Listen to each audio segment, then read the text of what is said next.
Om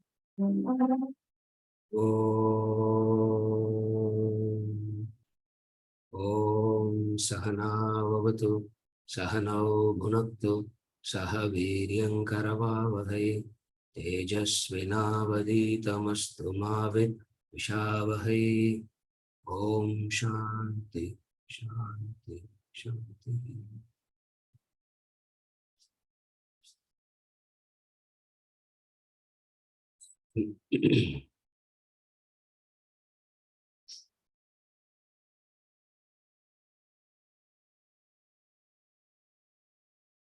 The lesson, born in captivity.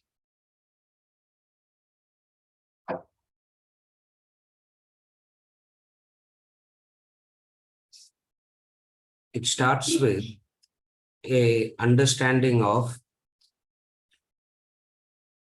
the awareness of what you need and what the world is capable of giving.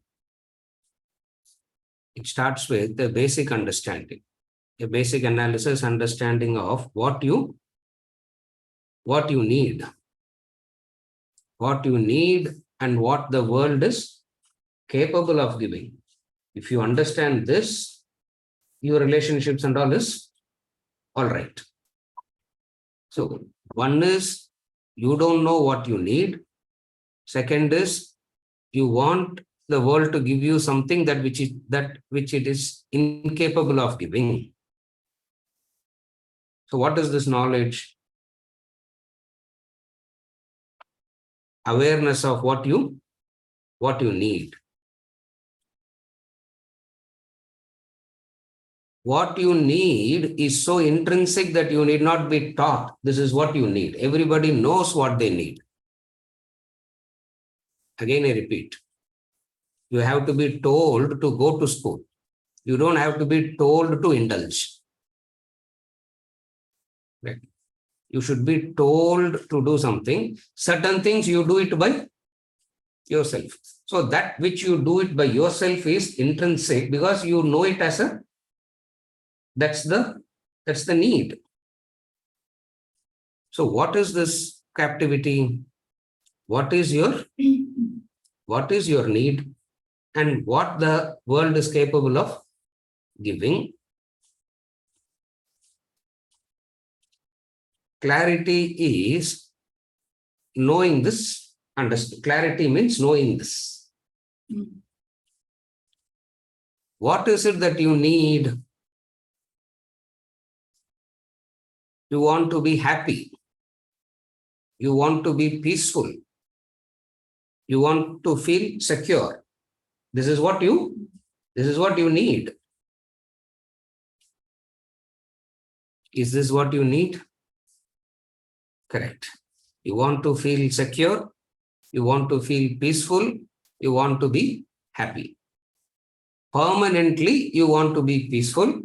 Permanently, you want to feel secure. Permanently, you want to be happy. So what is your need? Permanent peace, permanent security, permanent happiness. That's what you need. Okay. You also have a clarity on what you don't need. That also you know. You know what you need. You also don't know. You also know what you don't want. What is it that you don't want? Grief you don't want. Suffering you don't want. Insecurity you don't want. So you know what you need and you know what you don't need. You know what you want and you know what you don't want. Then this is what Rama is analyzing. This is what we are studying in this book. So you know what you need, what you want. You also know what you, not only you know what you want, you also know what you don't want. The question is, you know what you want, you know what you don't want. With this, knowledge of knowing what you want and what you don't want. When you interact with the world, you need to know what the world is capable of. What the world is capable of. No, sir, world is not capable, but somehow I can make it to happen. This is the fallacy of human effort. The fallacy of human effort is you try to make something that cannot happen. That analysis is what we are studying. Born in captivity. So what is this born in captivity means? You make an effort, but I'm very sincere, no sir. I'm very dedicated, no sir. You are very sincere. You are very dedicated.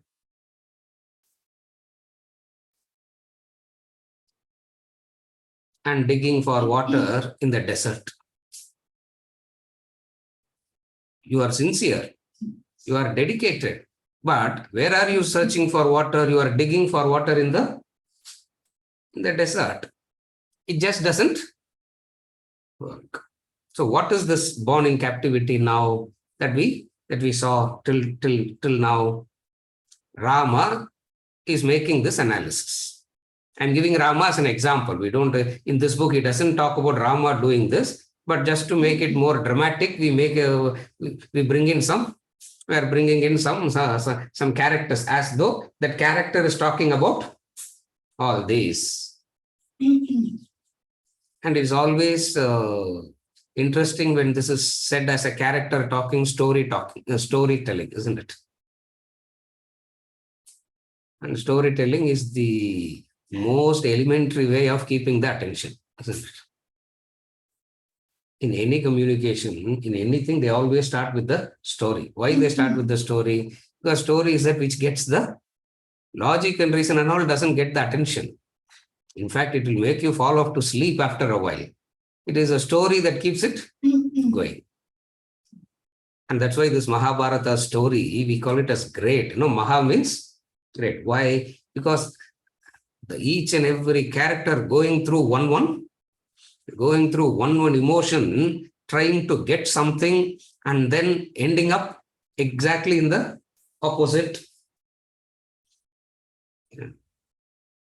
Okay, Vedanta Puranan, at least Mahabharata story you should understand. Or you read Vedanta and then read the Mahabharata story, that makes more sense than previous. Beautiful. So that's why we start with the story. What is this? Rama is doing this. Rama is making this analysis. So what is the analysis that he does? I know what I want. I know what I don't want. One thing I'm not knowing is what the world is capable of giving, I don't know. Or I'm assuming world is capable of giving this, or I'm assuming I can extract this from the world. Only to realize that it doesn't. Only to realize that it didn't work.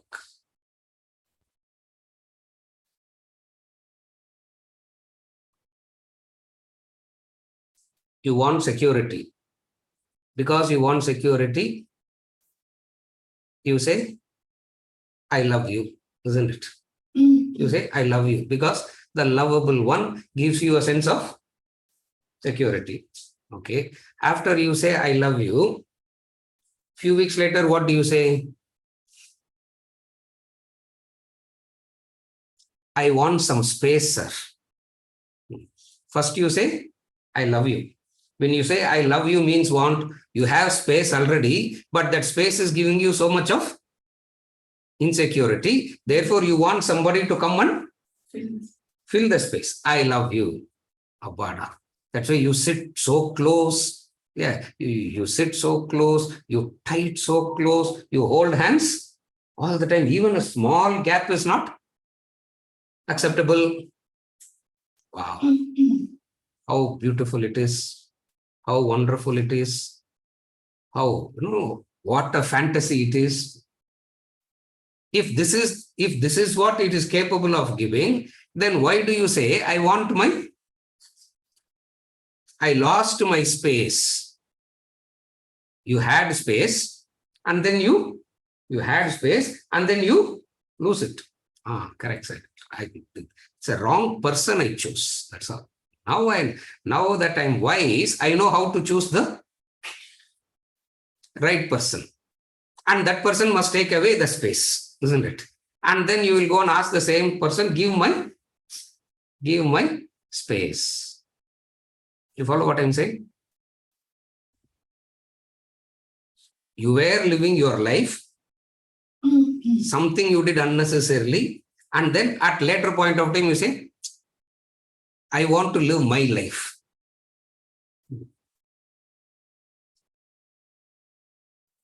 At 65, the person is saying, I want to live my life. Said, well, after 65 years, you say you want to live my, it means what? You have been so suffocated. Suffocated means you know what you want, you thought that's what you will get from the world, and what you ended up getting is exactly the opposite of it.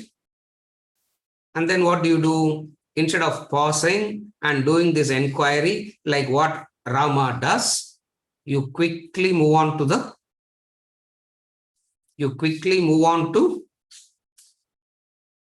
what?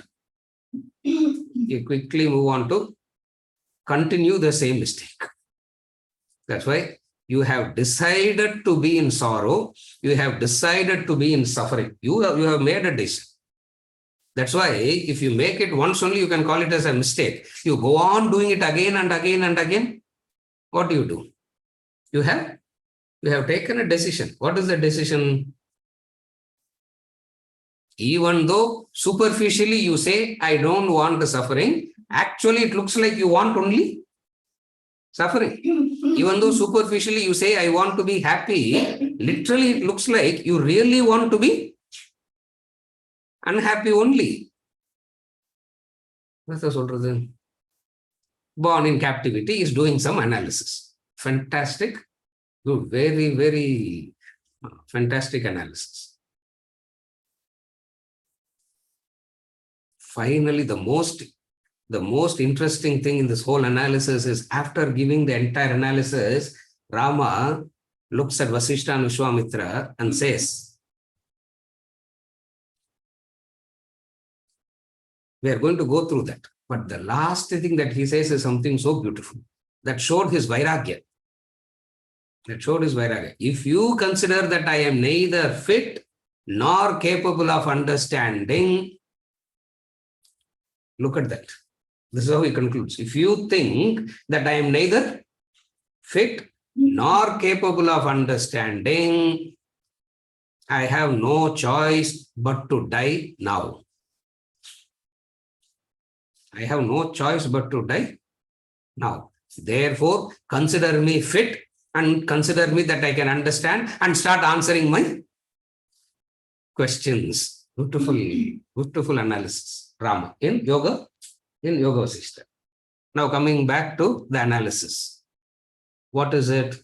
You know what you want, you know what you don't want, and the only area that you think you can get it is from the world. Where you think you can get all this? Vedanta comes and says it is there already. You are in that already. That is too much to comprehend. That just doesn't. All the enlightened masters can sit around you and talk. Nothing will enter the ears. Why? You are so convinced that what you are seeking can be gotten from the external world only. That conviction. This born in captivity is questioning that conviction. There's an analysis which is questioning that conviction. What is the conviction? What you are seeking, you think you can get it from the world. A person cheated me, but I can get it from person B. A and B, I made a mistake. C can give me.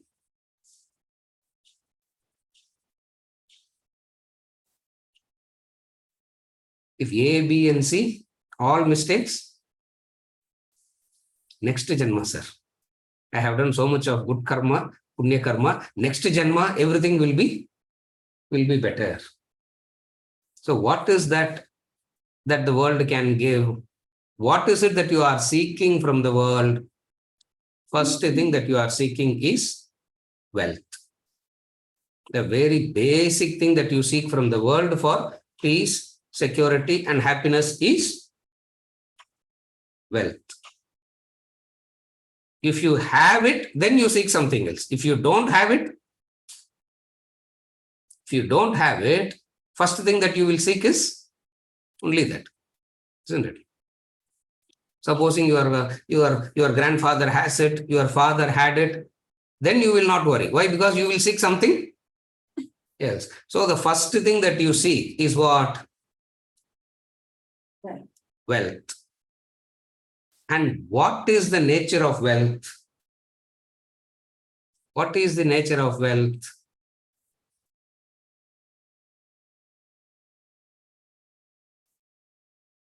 You can buy objects.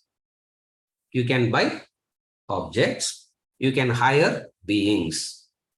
With wealth, you can buy objects. With wealth, you can hire beings. What is it that you are seeking?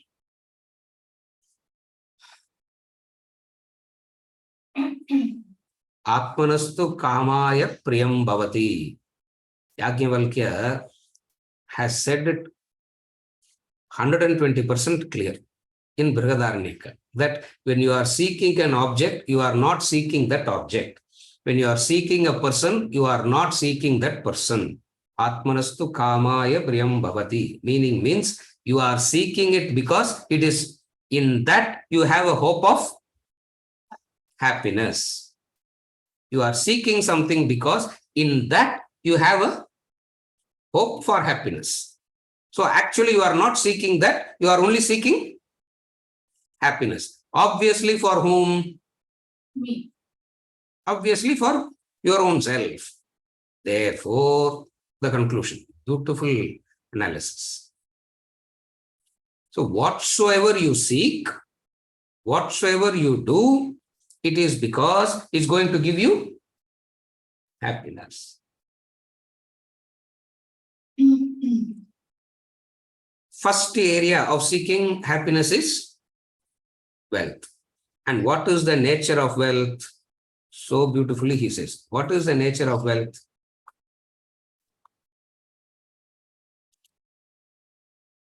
Wealth is that which actually gives you. Wealth is that which actually gives you pain and sorrow. How do you know that? Not having it is one kind of pain, sorrow. Having it is another kind of pain and sorrow. If you don't have it, one kind of pain.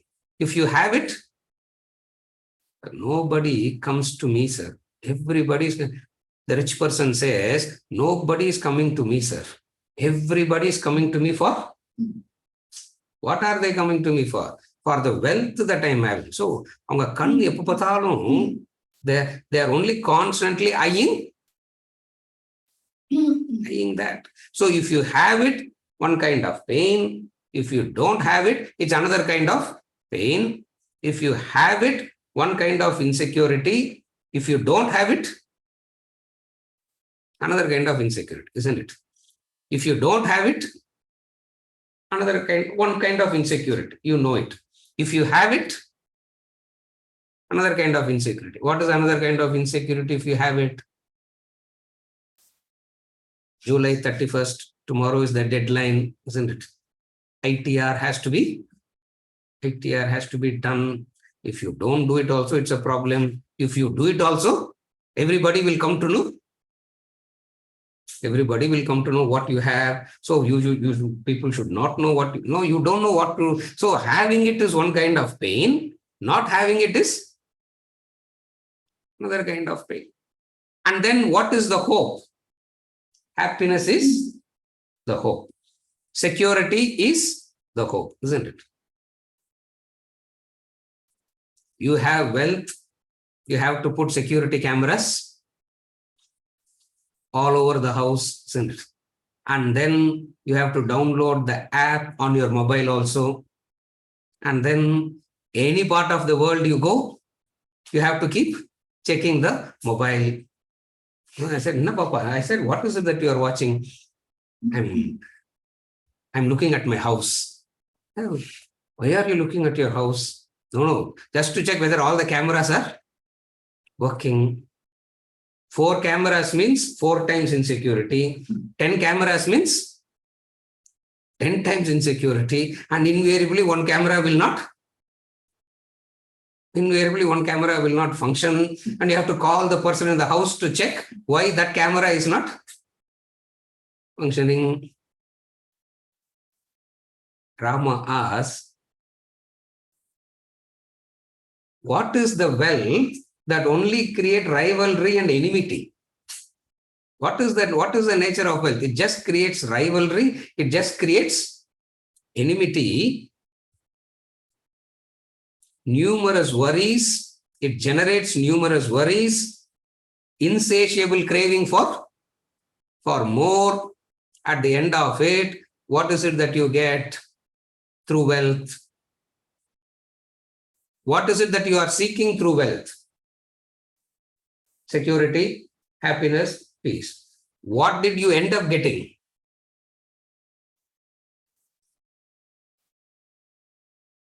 Worry, anxiety. Children don't know the value of wealth, sir. You give it to them, they just blow it up. Doesn't matter. Give it. Either they are going to blow it up now or they are going to blow it up 15 years later. But at least you won't. At least I would have dead and gone. No. The only solace is what? You will not be there to see them blowing it up and suffering. That's the only solace. What kind of wealth? What kind of peace, security, happiness that you get from wealth? Second thing about life. Second thing that you seek is what? This is as far as wealth is concerned. It becomes easy to follow. The second thing is what?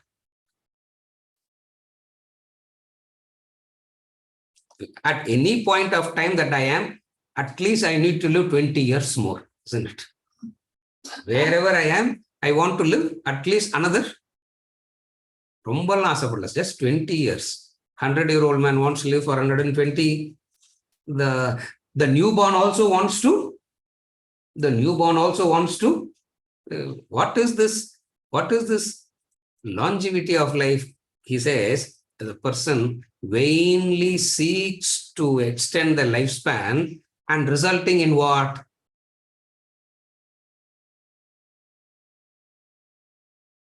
Because going on increasing your lifespan, going on worries are increasing, isn't it?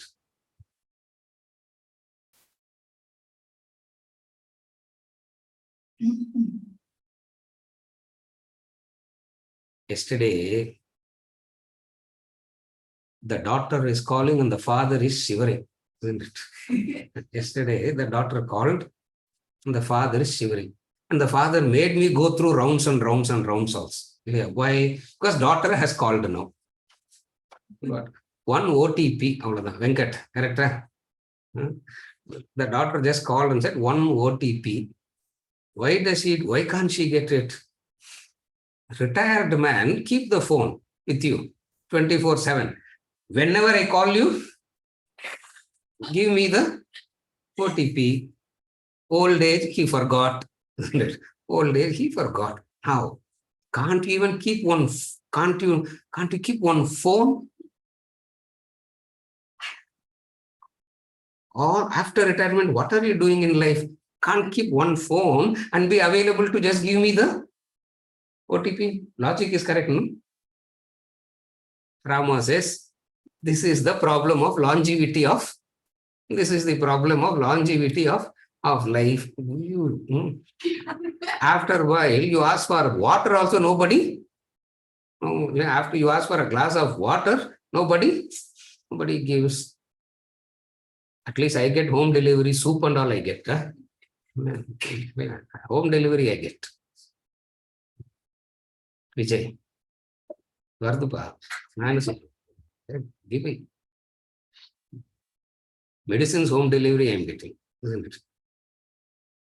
Prasad diagnosed me looking on Zoom only. He diagnosed me and he gave me medicines yesterday, isn't it? I didn't know that you can recognize. I didn't know with a small 1-inch square you can diagnose the diseases and all. Yeah, he did that and gave me the prasad. I thought you'll be coming. Launch. So there is an insatiable craving in everybody for the longevity of the longevity. The third, domestic prison. That's what we are going to study. So I'm just giving a prelude and then we'll study the domestic prison. Oh, that we know already, sir. From our experience, we know everything that is associated with everything that is associated. Domestic means, okay, the Sanskrit word is griha, isn't it? House prison. Domestic prison means how the house is a prison. That's why you just want to come back to the house to sleep, wake up and want to come, sleep, wake up, even before others wake up, escape. So this is the domestic prison. Everything about that is prison means, what is prison? Ordinary definition of prison.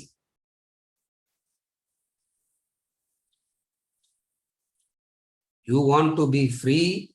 Somebody decided that you have to sit inside. Yeah. You didn't go. If you voluntarily went and sat inside, that is meditation, isn't it?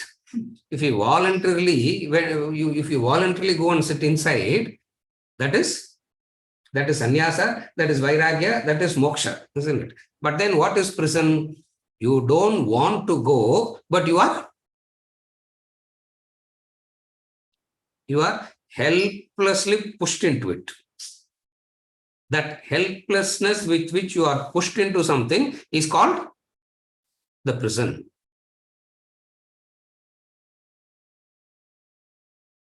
What does the knowledge say?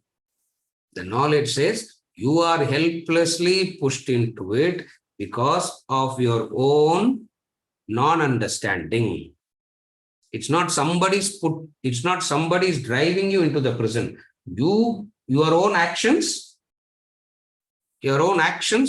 takes you inside. What is meant by your own actions? Not having this knowledge and understanding and getting into life. Then the next thing that he's talking about is the cravings. The cravings. Craving has an element of shamelessness. Shamelessness is craving. You go the same thing again and again and again. It drives you to do the same thing again and again and again. At least Rama felt shameless. That's all. Here we are talking about Rama. Don't worry about your own self and all. Yeah. He felt shameless. That's all. Poor fellow. We can sympathize with him and we will forget it. Yeah. But he felt shameless because the cravings make a person do the same thing again and again and again. It involves vain effort. Cravings involves vain effort and resulting in all kinds of ashubham, he says. All kinds of ashubham, inauspiciousness. All kinds of inauspicious it needs.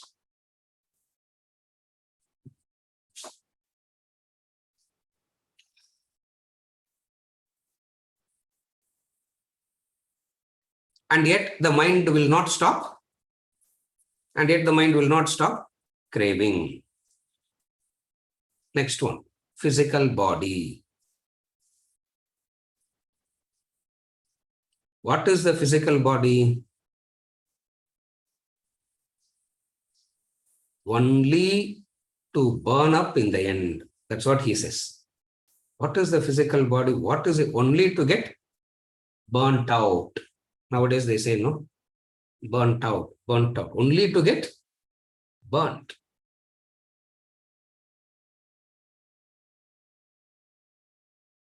Then childhood.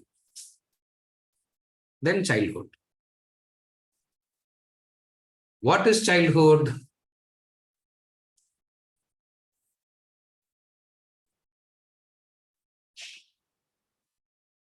The most pitiable part of your life is childhood. Why? Why it is the most pitiable part?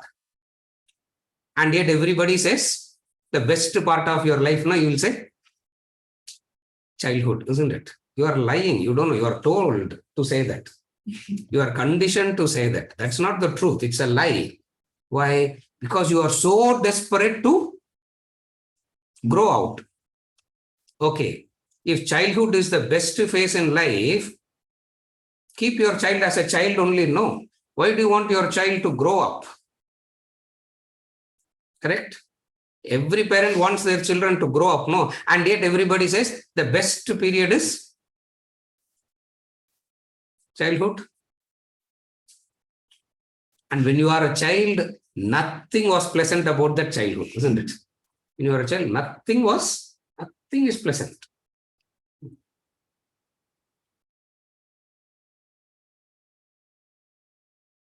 What all scheming it has to do, what all manipulation it has to do, what all worry and anxiety it goes through, all for what? One ice cream, isn't it? Just for one chocolate, one ice cream, what all it has to go through. Number one. Second is what? Second is what? Each and everybody telling you what to do, what not to do. Everybody on this planet will lecture what to do, what not to do. You sit like this, why are you sitting like this? You dress like this, why are you dressing like this? Unsure.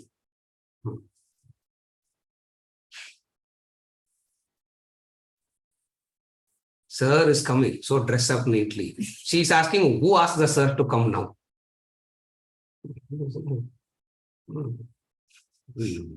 Can't dress, can't do things, you can't do anything because everybody will tell you what to do, what not to do. And you are so irritated about anybody telling you what to do, what not to do. And yet you say childhood is the best. I don't know, whatever it is. Rama says it's not best.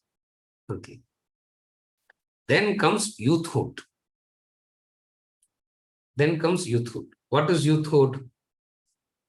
Tarunastavat, Taruni Sakta, the passions, the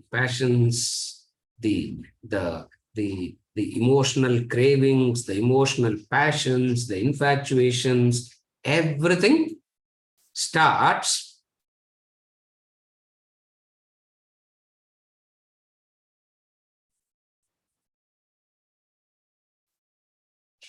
the mental craving, isn't it? The mental indulgence. The mental craving and the mental indulgence. What is the mental craving, mental indulgence?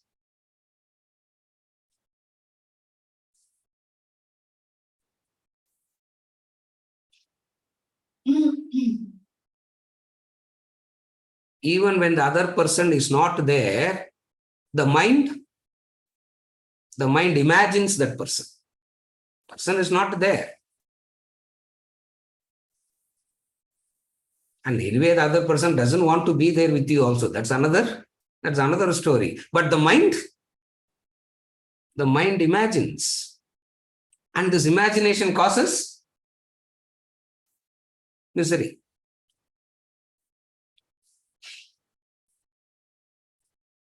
Youthhood goes, old age comes. But the uncontrolled indulgences and the lust and passions that you have developed, that doesn't leave. You develop all this in youth. And then what happens? At some point of time, your youthhood goes. But what doesn't go? What doesn't leave? The passions, the lusts, whatever cravings you have developed, that doesn't leave.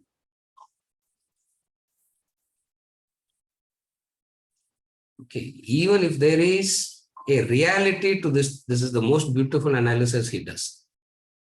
That's where in English also they say, beauty lies in the eyes of the beholder. Beauty lies in the eyes of the beholder. You stand in front of the mirror, you look very beautiful to whom? To yourself, isn't it? To yourself. So he says, what is this beautiful analysis he does? It's about, see, the whole of Bhagavad Gita is 700 shlokas, no? Rama does this analysis which goes to around 1200 verses. And we are summarizing it. If you come to the 100th verse, you will not feel like continuing to live only. That's why Ramatirtha says, you read this book, Yoga Vasishta, you will come out enlightened. Beautiful. So what is this beauty?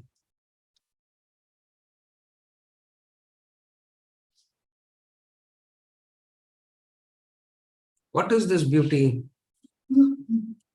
He says, the very notion of beauty is imagination. The very notion of beauty is nothing but imagination.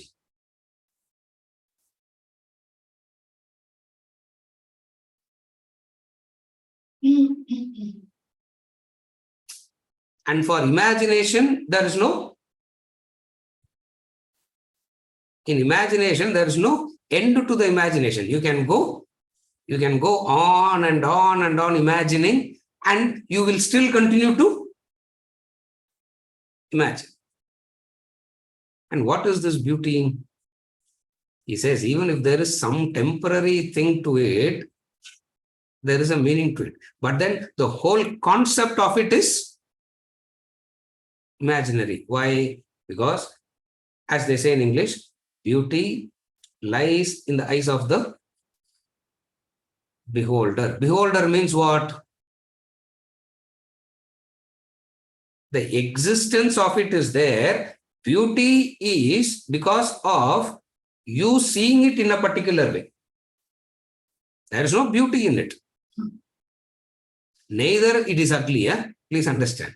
When we say there is no beauty in it, doesn't mean it is saying it's ugly. Body shaming, they are not doing. So all that they are saying is it exists, but beauty or ugly is because of the way you see it. What all the person goes through to make oneself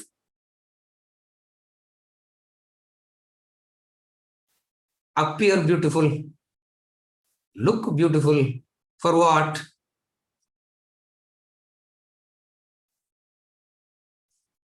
I don't know. For whatever be the reason. In the play Laila Majnu, beautiful play. Majnu the boy and Laila the girl. Majnu the prince. Always it will be ulta. Ulta means what? The poorest, ugliest fellow will fall in love with the richest, beautiful girl in the town, isn't it? That's how the normal story goes. In Laila Majnu, it is exactly the opposite. Majnu, the handsome prince, fell in love with the commoner, Laila. Whatever that love was, no. Even this Romeo, Juliet and all doesn't come anywhere near this Laila and Majnu. Beautiful story. When Laila was cut, Majnu started bleeding. That amount of love. Finally, the father said, okay, bring Laila to the court tomorrow. We will see her and we will decide whether she is fit for you or not. Next day, Laila was brought to the court. And Laila was brought to the court. The father looked at Majnu and asked, where is Laila? He thought the person standing next to her is the maid of Laila and Laila is going to come. He said, this is. And when he said this is, the whole court said, oh no, they said. The whole court, not only everybody said, Ayyo. Ayyona enartham. Ayyona, what does it mean? Ram Subramanian. Inda ponna, isn't it? Poyum, inda ponna. Ayyo, the whole lot went.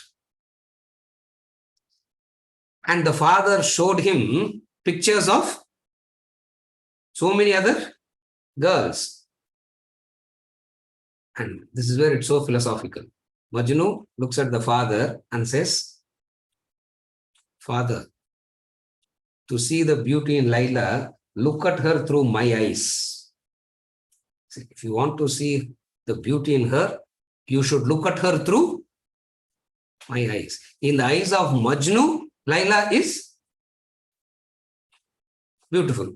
In the eyes of the father, Laila is ugly. Now Rama is asking what is beauty and what is ugly? Is there a thing called beauty or ugly? And the whole lifetime is consumed in what?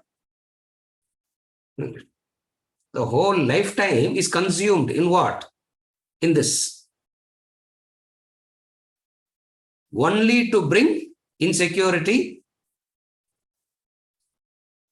loss of peace, isn't it?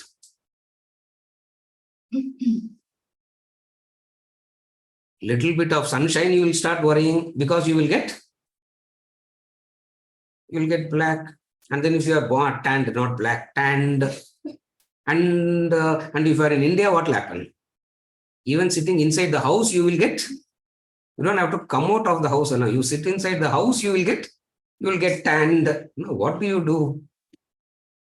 Create so much of insecurity, so much of misery, and yet the mind will not let go of this. Old age, that we need not talk about. Yeah, that we need not talk about at all.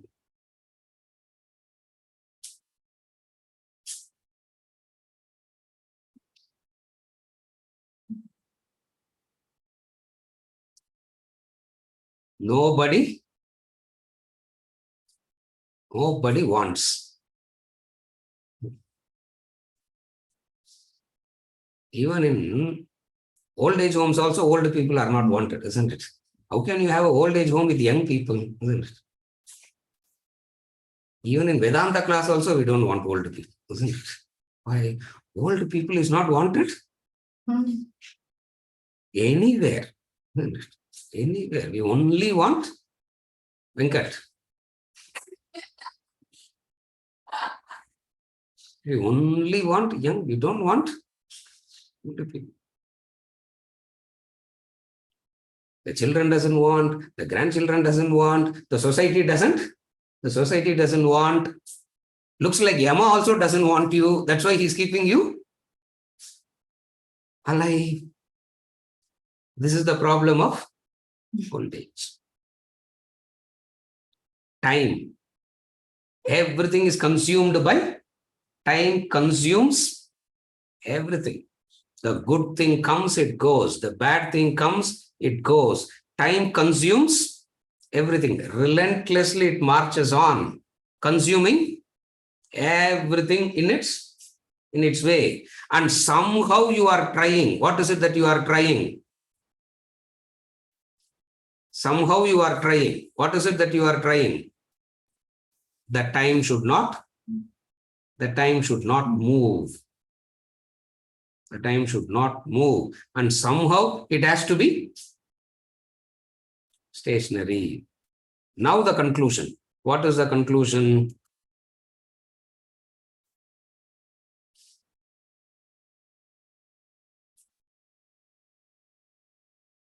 What is the state where a person doesn't experience any grief? That is the question. What is that state? Group discussion on that you will know, sir. We all will tell you very clearly what is that state. You are not coming for group discussions. That is the problem. You come for GDs, you will know exactly. What is that state where one does not experience any grief? What is that attitude which enables one not to be influenced by all these? These are the questions.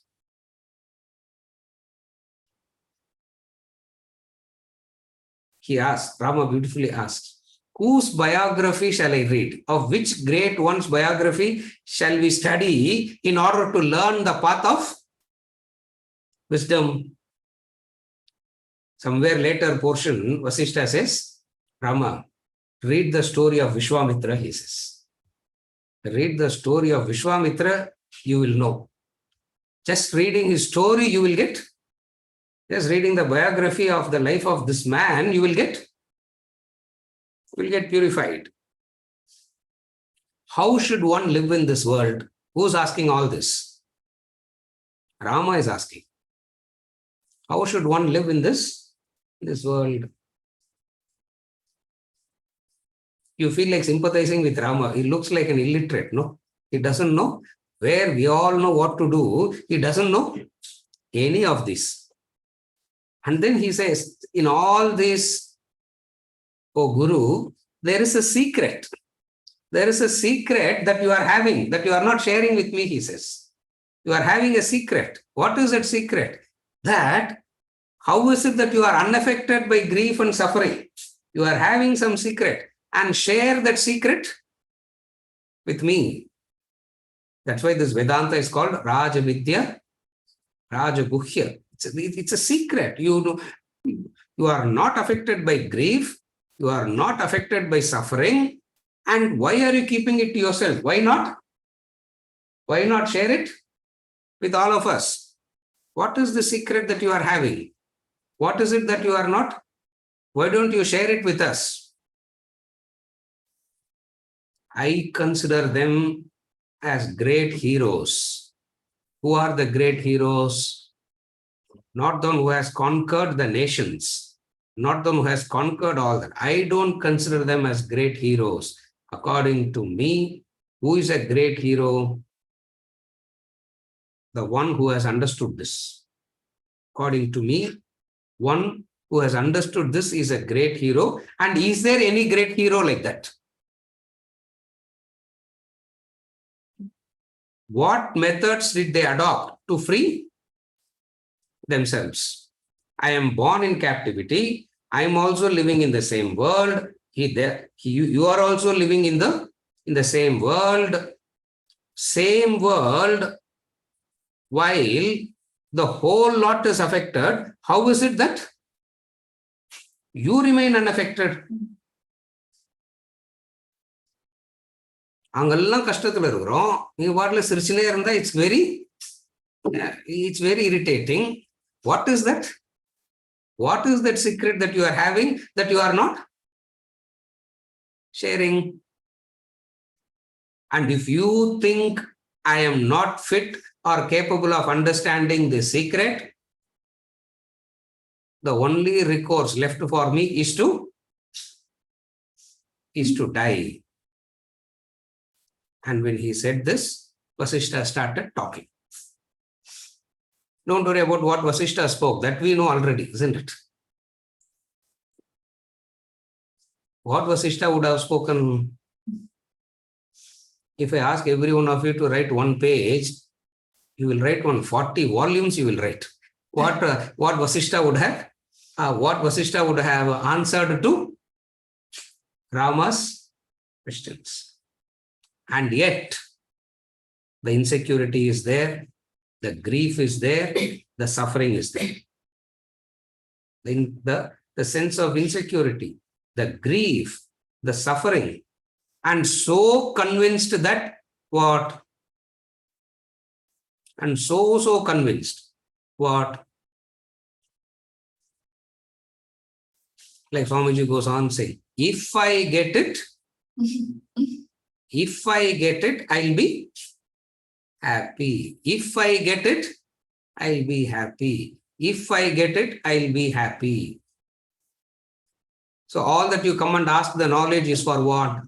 The technique of how to get it. Are you able to follow? You come and ask, if I get it, I'll be happy. And what is the question that you ask? What is the technique by which I can get it? This is called born in captivity. Each and every session, you remember this. We are not going to do this again and again on every sessions. For every sessions, in a flash, you should be able to remember all this. Then this entire book, The Holocaust of Attachment, makes very, very meaningful. So to summarize it, what is it?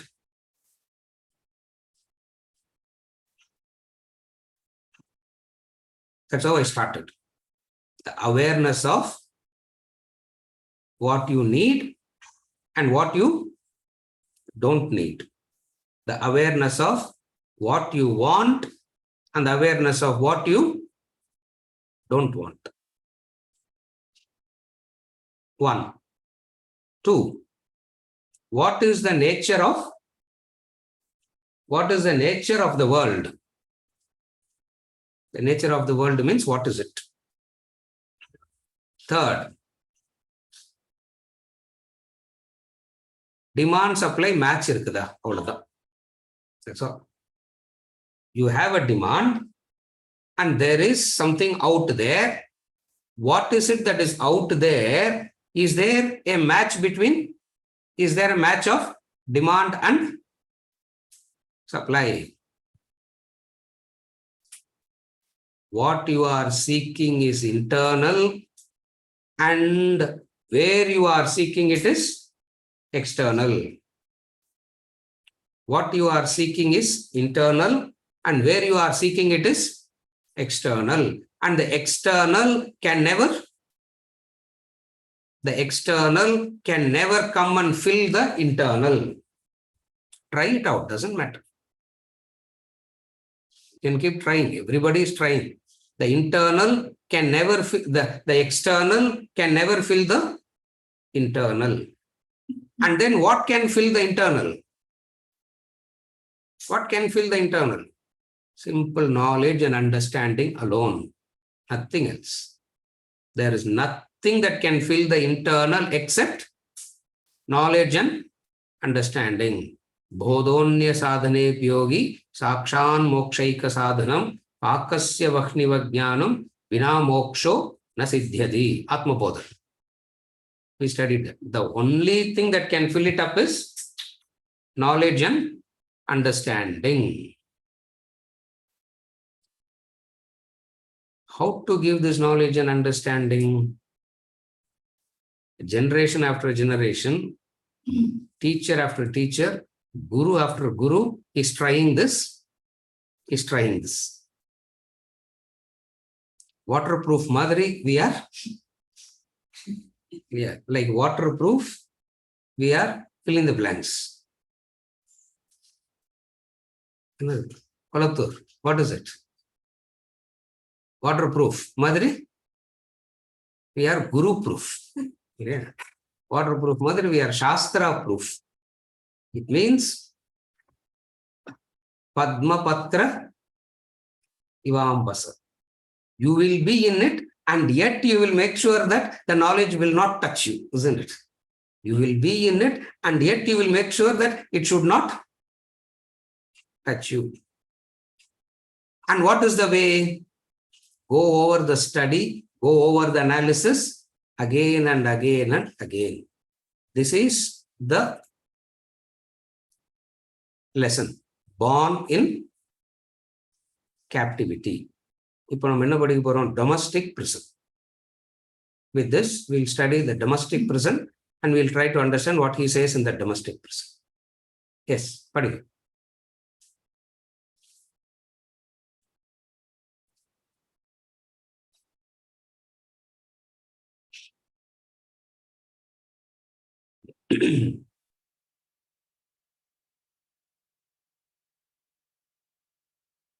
The domestic prison. Children from birth to around 12 years are virtually captives in their own home. The parents control them entirely. Every child is on a leash. It is told what to do and what not to do, what to eat or what not to eat, what clothes to wear and what not. Every step of its life is directed, controlled. Their control seems quite legitimate as children lack the intellect to fend for themselves. But the problem arises when parents and guardians exceed the limit in using their power to govern their children. A common weakness among people is to use their power freely. One needs strength of character to have all the power and not use it unless essential to do so. But the world lacks this character, and parents abuse their privilege by exercising the power freely upon their children. As a result, the present domestic scenario has reached a ridiculous state. Imagine the police being summoned to control and punish parents for turning violent to their own children. Here's a parable to illustrate this magnificent character among humans. Not to use their strength unless compelled by force or circumstance.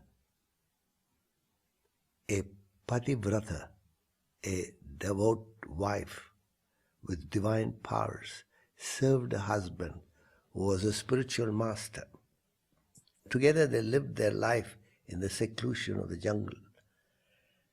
As a part of her household duties, the wife fetched water in a pitcher from a pond in the vicinity. On one occasion, when the prince of the state was on his hunting spree, he saw her carrying the pitcher of water. He was enchanted by her beauty. He spoke softly from his horseback. "Whoever you may be, I, as the prince of this state, propose to marry you." The noble lady did not look at him as she politely answered, "I am married already." "What of it?" replied the prince. "If you marry me, you would become the queen of the state." The gentle lady would not speak any more as she walked away. The prince had never taken a refusal in his life, so he dismounted from his horse and followed her, pleading her consent. The lady dropped the pitcher and started running away from him. The prince had no intent to harm her, but was desperate to marry her. So he continued following her. Thus the two ran and ran until the lady swooned and lay on the ground. The prince was sorry for her and tried to revive her. The divine lady, after a while, opened her eyes and saw the prince standing before her. Instantly, he was reduced to ashes. Such was the power she wielded, but she would not use it. She ran and ran not to save herself, but to save him. Thus, the nobility and character of a human being is to possess power and not use it unless the environment and circumstance enforces its use. This beautiful trait was demonstrated in real life by a world champion boxer. A few decades back, a small-built man accidentally bumped into the champion in a crowded mall in the United States. Instantly, the man screamed at the boxer, "You got to look where you're going, man." The other politely bowed down and apologized. "I'm sorry." The man yelled again in defiance. The champion shrugged his shoulders apologetically and parted. The present-day world needs to develop this great human trait, not to use one's strength and power indiscriminately, freely. Children are the most common victims of the abuse of power. It has resulted from parents' inability to relate to their children. The parents believe the younger generation has turned defiant, aggressive, and even rebellious, that they have gone out of control. In many homes, parents and kids have stopped relating to each other. The parents see no fault of their own.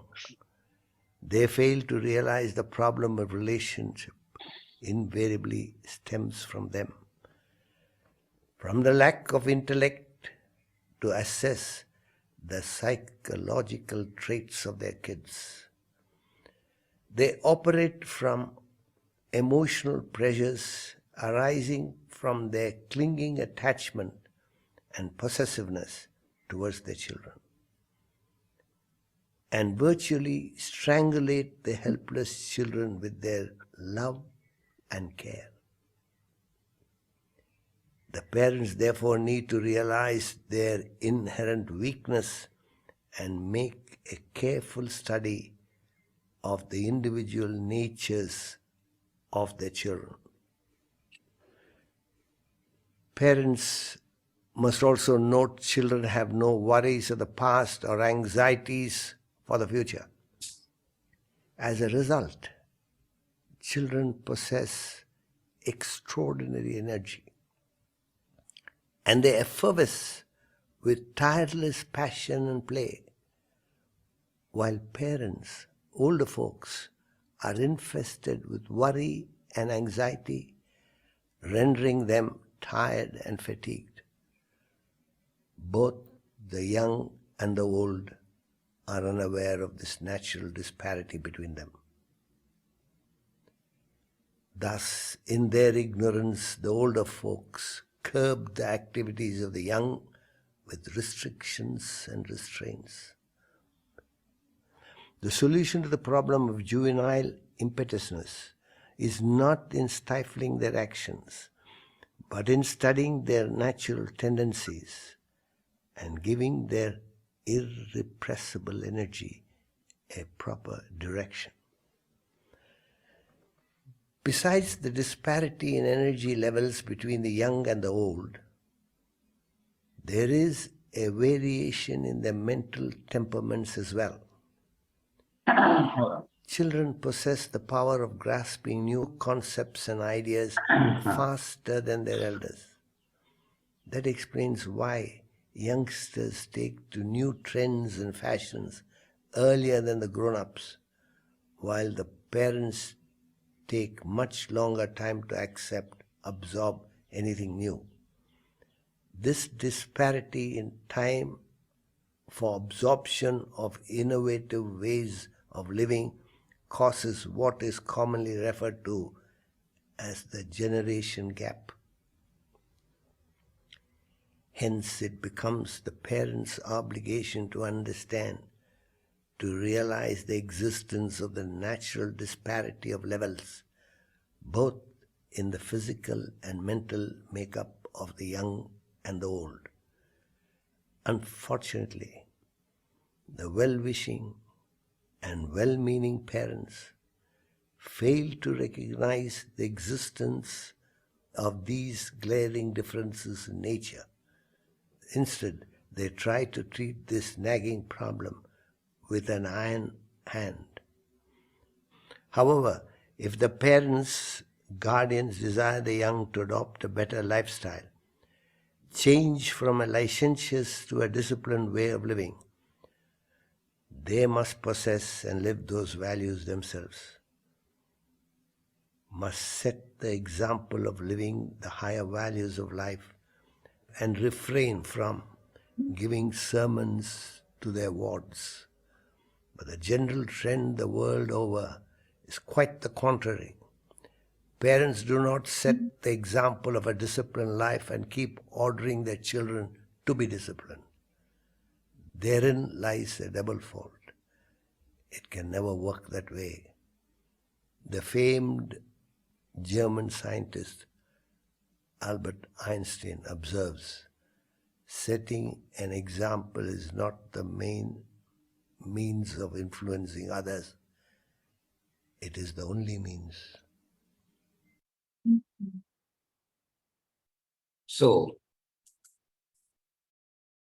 the domestic person.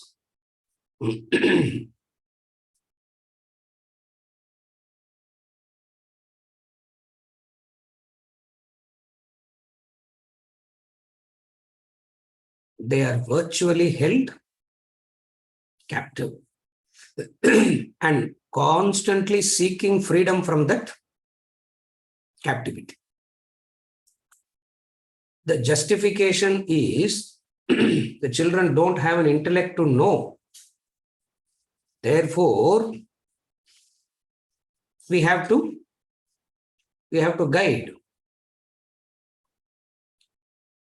At what age you think your child will know? Is there any age at all you think that your child actually knows?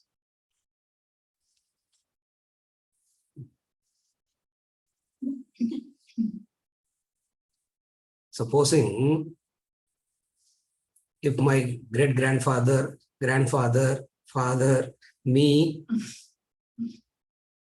daughter, all of us are sitting. My grandfather will say, my great-grandfather will say, what will my great-grandfather say?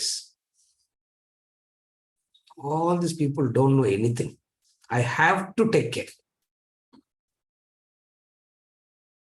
And what will my grandfather say? What will my grandfather say? Vijayarangan. You should say correctly. Yeah. Me sadam bayama irukku paakradhukku, isn't it? Otherwise, nothing is. அது என்ன டிசைனோ தெரியல. What is the design that you are having on your face? Some design he has on his face. Vijayarangan, what is it? What will the grandfather say? He will say, his father, the great-grandfather, is useless, doesn't know anything. And the father, the grandson, the great-granddaughter, all of them don't know nothing. What will my father say? He will look at the two before him, saying that they are useless, and look at us two, telling us what? What will happen? That is the captivity. Now I am sitting, I am looking at the father, the grandfather, the great-grandfather, and my daughter. What will I say? Obviously, I have studied Vedanta and all. Therefore, definitely I can legitimately say, yeah, isn't it? What? Adum course studied, diploma certificate we have from the academy. Obviously, I know definitely My father doesn't know, my grandfather doesn't know, great-grandfather doesn't exist only in the first place. Obviously, child will not know. Therefore, okay. From the angle of the daughter, how all of us will look. That's what is called as domestic prison. From the angle of the daughter, she will think what? I'm born in the parampara of insanity, she will say, isn't it? From the parampara of insanity continued from great-grandfather to grandfather, from grandfather to father. Now she will be thinking, somehow I should not continue that parampara, isn't it? Now somehow I should break that. What is this is called as the domestic prison. What is the domestic prison? Held captive. And what is captivity? Constantly told what to do, what not to do, what to eat, what not to eat. Don't take the converse. Don't think that Vedanta is suggesting the converse. Huh? Please don't make that fallacy. Don't think that Vedanta is suggesting the contrary. Vedanta is not saying don't tell them anything, let them do what they want to do. That's not what it is saying. If you take the contrary is what they are suggesting, then you are making the mistaken understanding. Now, what is it that is being said in the domestic prison? As a child, you live a life of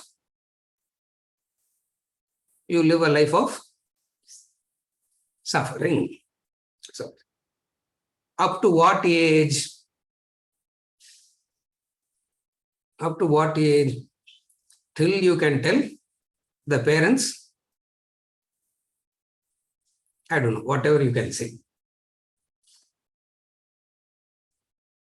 From the angle of the parents, there is a small detour here in the discussion.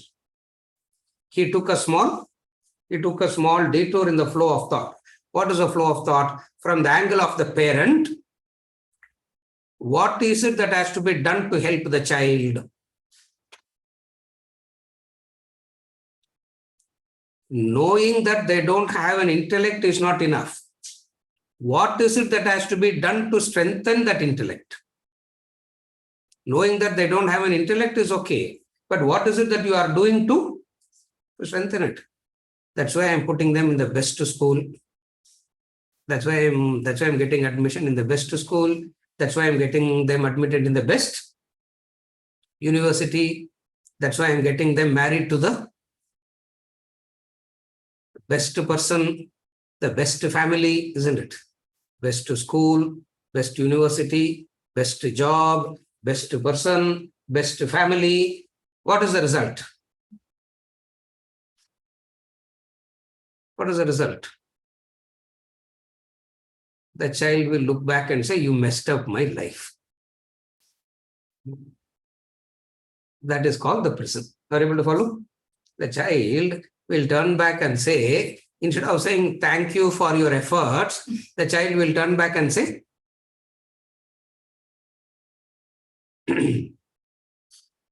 you messed up my life. And you also actually start thinking that you messed up. Though it may be independently that both messed up independently their own lives, what is the domestic prison talking about? How you are a captive and you want freedom and independence, and how you don't get it at all. You want freedom, you want independence. Whatever we thought, whatever we discussed as you need.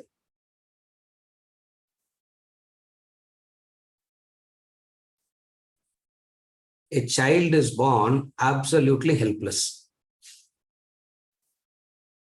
Child is born absolutely helpless.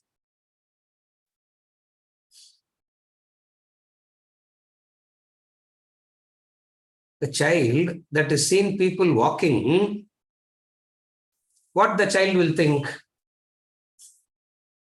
Independence is freedom. Independence is when I start When I start walking,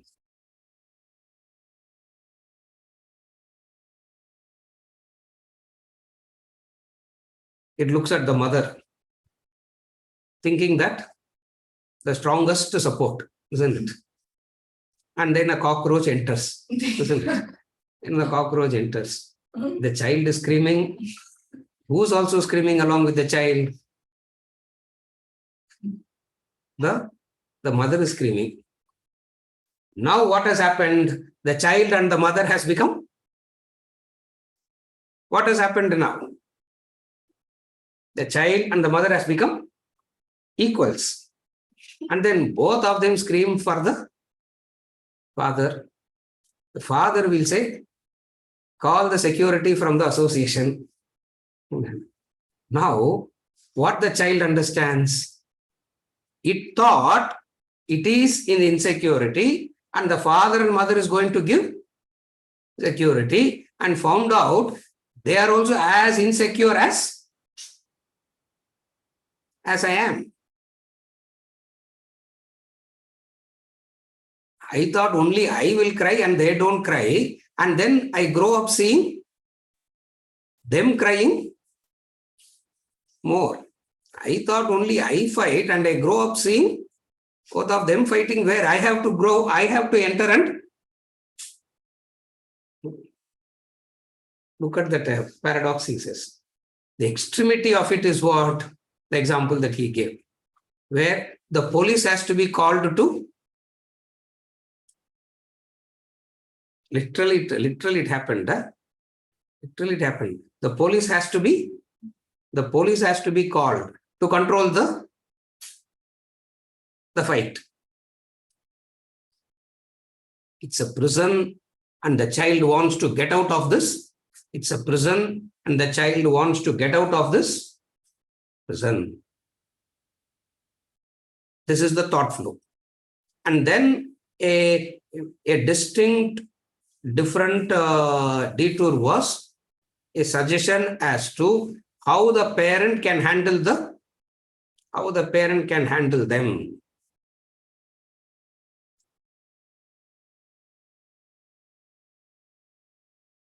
Their absorption levels are high. Their energy levels are different. They come in with the distinct nature. Their energy levels are different. Their absorption levels are different. Only in the case of a human being, this problem exists. In the case of other species, this problem doesn't exist. A lion will give birth only to a lion. A tiger will give birth only to tiger, correct? A Mahatma Gandhi will not give birth to another Mahatma Gandhi. A Krishna will never give birth to another Krishna. Ramana's parents weren't Ramana Maharshi, no? You understand? It means we are faced with a very unique situation. What is the unique situation that we are faced with?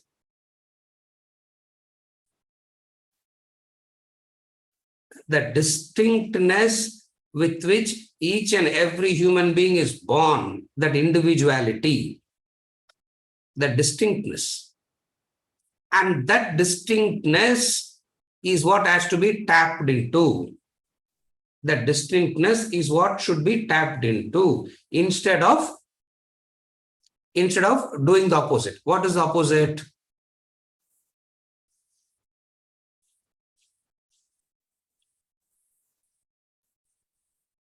Lion will never give birth to a lamb. In the case of a human being, a lamb can give birth to a lion can give birth to a lamb. Now what do you do? How do you understand? This is why human being needs knowledge. Other species don't need this knowledge. Human being needs this knowledge because of this fact of life, this reality of life. Not realizing this fact, the human being goes through life in a very, very predetermined, mechanical way, and make life into a prison.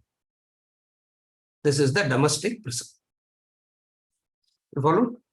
What is the domestic prison? Not realizing the uniqueness of the child, the energy of the child, the absorption ability, capacity of the child. They don't know for themselves. Obviously, they have to be guided. The biggest paradox of life is what? Every parent assumes that they are the best guide. Every parent to know the child needs guidance. The question is, who has the capacity to guide? And every parent assumes what? My child, sir, therefore I know, no. My child, therefore I know. My child, I know. My grandchild,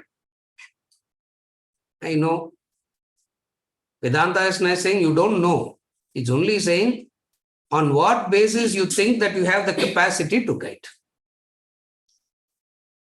This is as far as the domestic prison is concerned.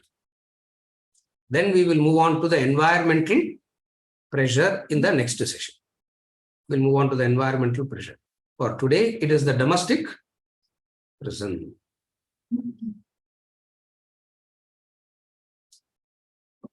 With this, we conclude for today and we continue next week.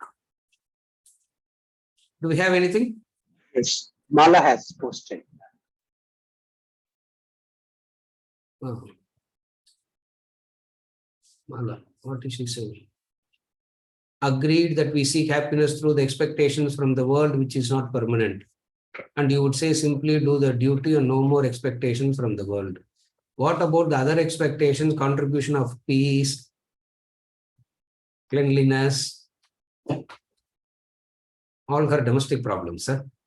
Peace, cleanliness, health, safety, pleasantness, etc. from to the world. We all in some ways do the above and get into grief. Should we stop our expectations, contributions to come out of all troubles? Are we seeking happiness from the above expectations, contributions to? Mala.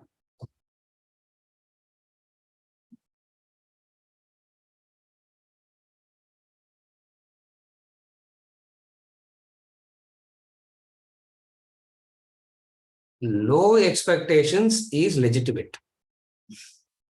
Take it as a thumb rule.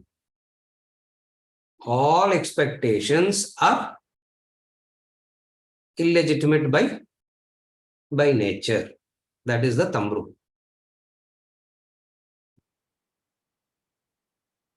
But sir, in practical life, how does it work?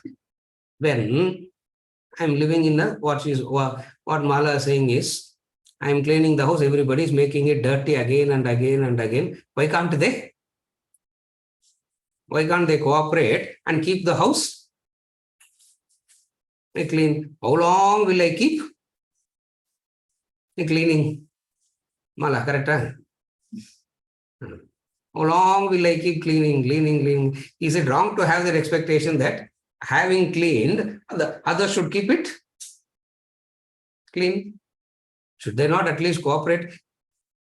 Is it wrong to expect this contribution from the other? Vedanta says, the knowledge says, you can expect, you can think it is legitimate, but the reality is what? The reality is the other may not necessarily think so. The other may not necessarily think so. 2. Remember, the virtues that you see is all the inner state of mind. It differs from person to person. The virtues are not external thing. The virtues are all internal states of mind, and it will differ from person to person. Therefore, the same thing will be seen differently by different people. Therefore, should we stop our expectations to come out of all troubles?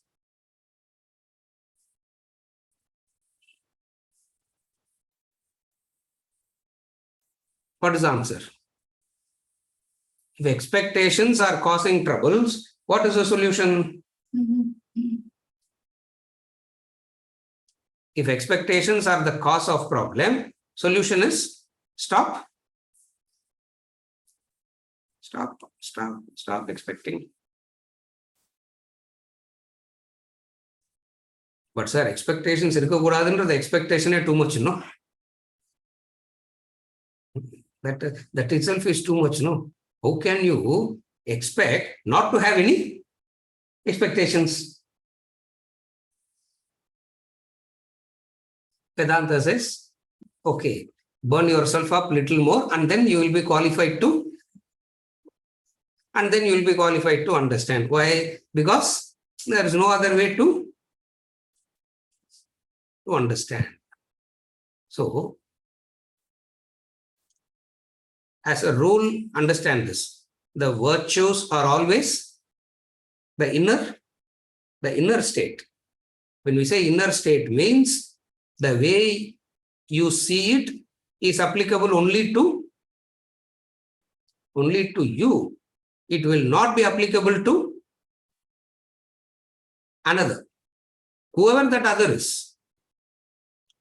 And I have said this any number of times. In Vedanta, whenever we talk about the other, what we mean by the other is not somebody in Argentina, not somebody in Africa. The other means, who's the other? Whom you believe as yours are the others. Remember this distinction always. Whenever we talk about don't expect from others, what is the definition of others here? Others doesn't refer to somebody in Argentina. Others doesn't refer to somebody sitting in Africa. Others means whoever you assume as yours, whoever you think as yours are in reality, fill in the blanks. Others. So, this clarity is what will save you.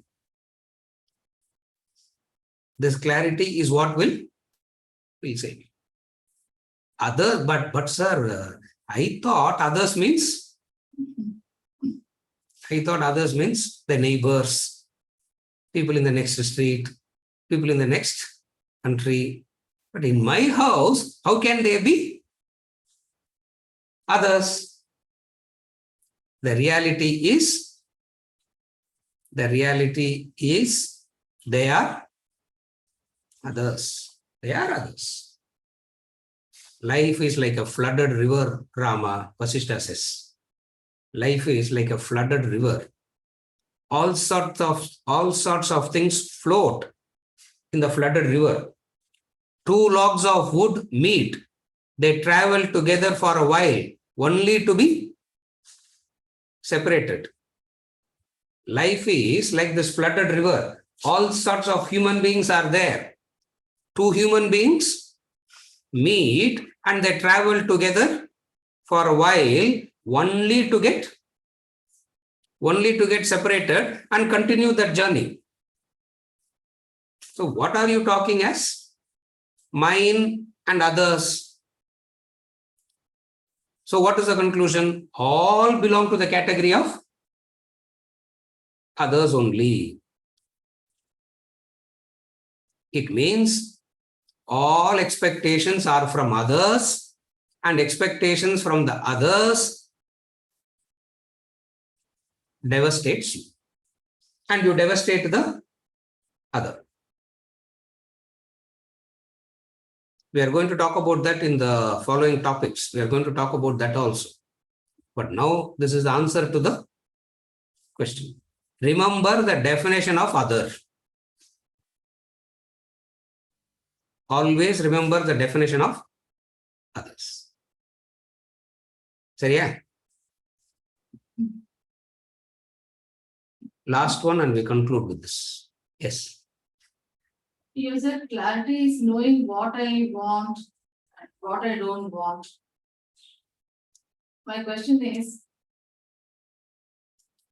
when I say I want happiness, peace, security permanently, I'm still confused.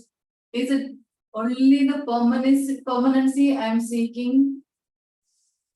Or am I seeking happiness, peace, security only? Or am I seeking permanency in the form of happiness, peace, security? What exactly I'm seeking? Yes. The question is what exactly I am seeking. Instinctively, every human being knows I want Sukham and I don't want Dukkham. You start from there. Instinctively, everybody knows I want Sukham and I don't want Dukkham. Take all that which gives Sukham and avoid all that which gives Dukkham. Correct? Dukkha Nivritti, Sukha Prapti. Dukkha Nivritti and Sukha Prapti. Now, what does Sukha means? Sukha means peace, security, happiness, independence, freedom. You can add peace, security, happiness, freedom. You can add. All this is what you seek.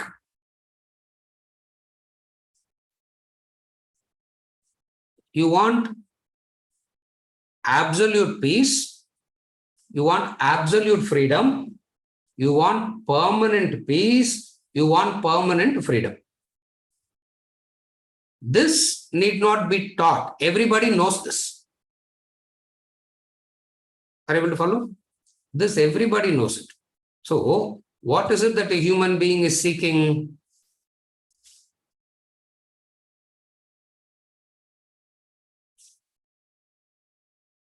Only Sukham and no Dukkham. What is the description of Sukham? You ask the person, what is Sukham? How would you describe that? Peace, security, happiness, freedom. Okay. You will be free for 30 minutes in a month. Would you like it? Would you like it? You will be happy for half a day on a Sunday. Would you like it?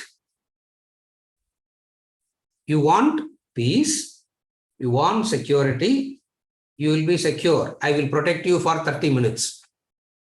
Okay. Will you be okay with it? So you want peace, you want security, you want happiness, you want freedom, all absolutely permanently. The question is what? You know what you want, but you are seeking it in the wrong area. That is what Vedanta says. You follow? Vedanta doesn't say seek this. Vedanta says this is what you are seeking. The area in which you are seeking it is wrong. So what does a human being want? Permanent peace, permanent security, permanent happiness, and permanent freedom. You follow? This is what a human being wants. If any one of it is not there, the absence of this is dukkham. The absence of peace is dukkham. The absence of security in the form of insecurity. You follow? The absence of peace in the form of agitations. The absence of security in the form of insecurity. The absence of freedom as bondage. You follow? Therefore, what the human being wants and what you want and what you don't want is these four. You follow? Peace, security, happiness, independence, not in pockets, not in compartments, not in broken pieces. You want all this to be permanent, unbroken. On this basic understanding, on this basic observation of life, the entire philosophy builds its logic. Are you able to follow? It starts from this basic fact of life, that you are seeking peace, security, happiness, independence. In what way? Permanently. Chariya? In the form of objects and beings. Through objects and beings, not in the form of objects and beings. Through objects and beings, you are seeking this. Not per se objects. Not per se objects and beings. Atmanastu gamaya priyam bhavati. Maitreyi Yajnavalkya has said it very, very clearly. We'll get a chance. I think the third topic we'll be discussing, not the following one. The later topics we are going to study that also.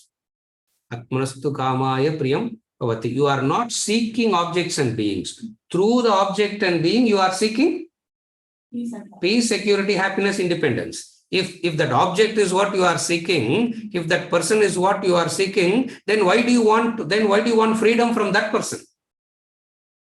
If that person is what you are seeking, why do you want freedom from that person? It means that person is not you want. You want something through that person. You follow? You are not seeking an object. You are not seeking any being. You are seeking something through that objects and being, which that object and being cannot. Which that object and being cannot give. Why? Because they don't have that capacity. You can't go to the sun and say, why don't you give me some cool shade? Why don't you burning all the time? Why can't you give me some cool shade once in a while also? What will the sun say? S-U-N. What Mr. Sun will say? S-U-N, not S-O-N. Okay. My swabhava is what? My swabhava is to give heat. Correct? My swabhava is to give. My swabhava is to give heat. If you come to me and ask, why are you hot all the time? Na? Whose fault is it?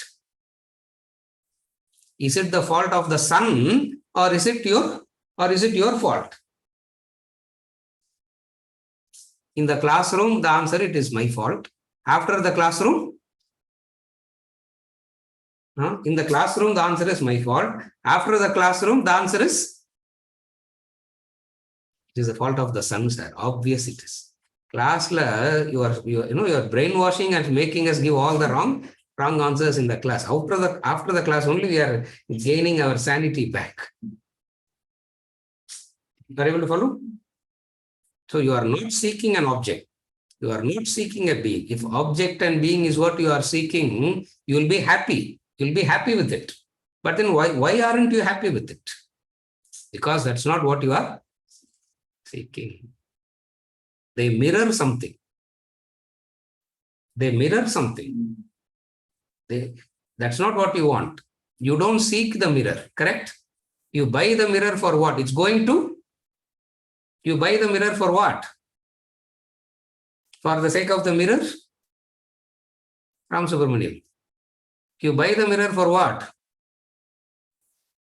For the reflection that it is going to give, isn't it? Your reflection. Whose reflection? Shailesh, your reflection, even though it's not so good, yeah, even though it's a bit ugly, but still, isn't it? It mirrors the object and beings simply serve as a mirror for what? Mirror for something in you, something in you. What is it? Your happiness, your peace, your security, your freedom. சரியா? With this, we conclude.